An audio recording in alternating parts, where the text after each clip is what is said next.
I thought I'd do my 200 kilometre review on the Royal Enfield Classic 500 Trials 2020 model. These have only been out a couple of months. Anyway, we'll check the odometer. And it comes in at 233. The bike appears to be running well, and I think I put that down to, one, I put the new spark plug in it, which is always essential with these bikes, and they run better with that particular plug in it.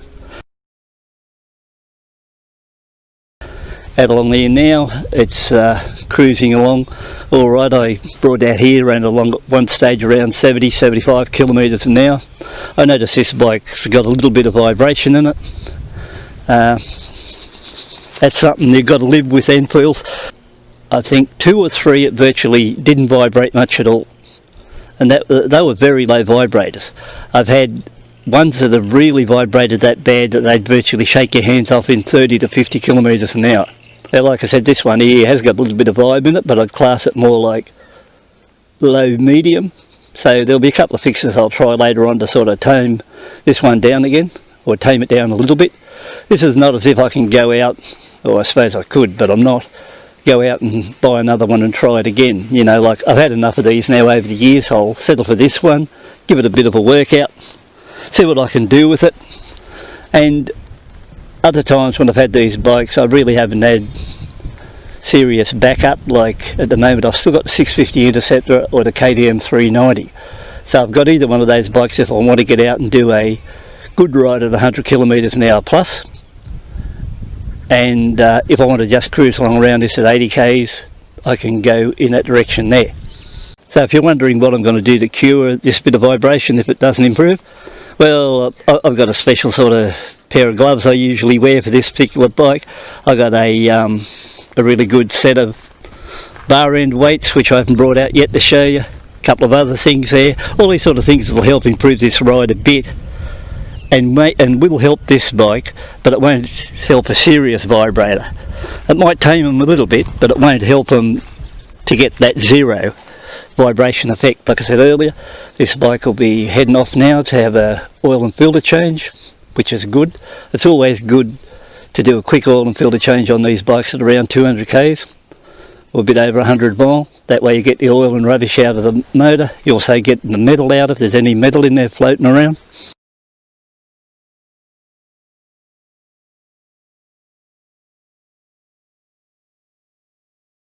Now, even though I'm a few kilometres out along the road and stopped there, I could still smell them both. It was a little bit on the warm side. That's why I decided to pull over, do this review here now, give it a chance to cool down for 15 minutes, and then I can get back on the bike, ride off regardless, head back home, and then look seriously about now doing that oil and filter change.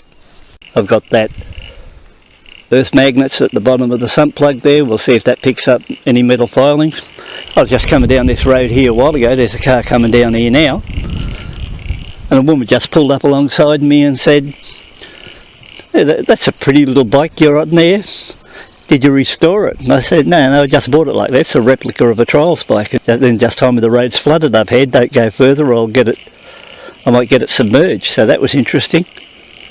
And while we're speaking of fuel economy, somebody mentioned on one of the comments that these bikes haven't got a lock and petrol cap. And I think it's any big deal.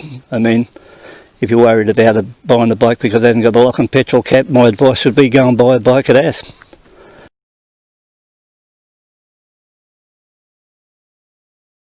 So it's just not worth the trouble if you're going to spend $9 on the bike and worry about if it's got a lock and petrol cap. I don't think you should be buying one of these. So you've got to just really love the bike for what it is, and just think of it as a bike. You know, you'd like to go back 50 years, buy an old bike, take into account that it's going to be fuel injected, and you should be really happy. At the moment I'm giving it quite a few heat cycles, so what I do is run it 10-15 kilometres at a time, bring it back home, just park it, give it several hours to cool down, might take it out again for when I'm out there riding it around, just keep the rev range up around that 3000 revs in the lower gears. All sort of handy stuff to do when you're running this bike in. Treat it with a bit of respect in the early stages, just so you don't overheat the head and cause yourself some problems further down the track.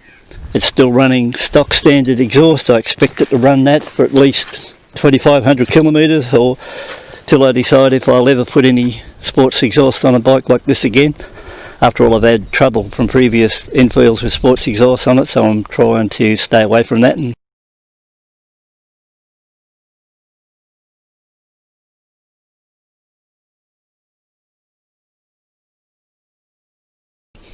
at this stage, these Euro 4s run a bit lean, so you have to be really careful with these, what you put on them.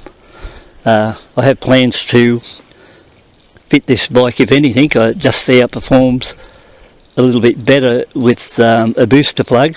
This bike's also got a pretty sweet gearbox and clutch on it, so the clutch controls are good, the gear shifts are good. Haven't struck a false neutral with this particular bike, so that's a bit rare, because I'm used to having these with box full of neutrals, you could say, or jumping out of gear, or jumping out of top gear, or bouncing out of the gears.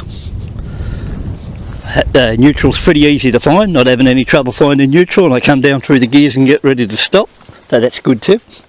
There's a lot of sheep in that paddock over there. I don't know if you can see them, but must be a couple of hundred of them.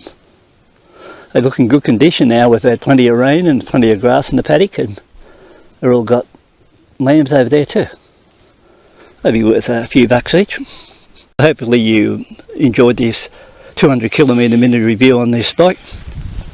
I think, like I said, everything's running really well. Still happy with the bike, and hopefully you might like to hit that thumbs up button, hit the subscribe button, and if so, I'd like to see you all here back at the channel on the next clip when it comes along. And as usual, I load them up pretty quick, so it's well worth the trouble coming back. Catch you later.